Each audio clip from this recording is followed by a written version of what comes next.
Butterfinger is such a versatile ingredient because you can add it into any of your favorite baked goods or use it as a topping. Hey everyone, it's Hannah, and today I'm making these delicious mini Butterfinger cheesecakes. This recipe comes from Brianna S., the winner of our Butterfinger baking contest. The best kind of cheesecake crust is a cookie crust, so I always do that for cheesecakes, and I was so excited to see that for this recipe. It's really simple. You just crush up cookies, add melted butter, and press it into a mold, and it's the perfect crust. The filling is really simple. It's just cream cheese, sugar, eggs, and vanilla. Beat that all together until it's smooth. You might know it as a delicious chocolate bar, but Butterfinger is now for bakers too.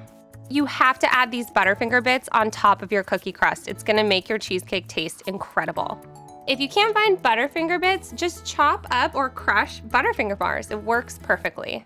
Now, because these are mini cheesecakes, I like to put the filling in a piping bag because it's just really precise to pour it into the cups.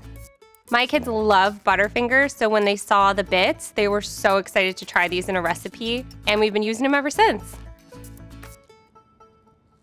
Grab yourself a Butterfinger and show us your creation with #BakeBetterWithButterfinger. These are so good.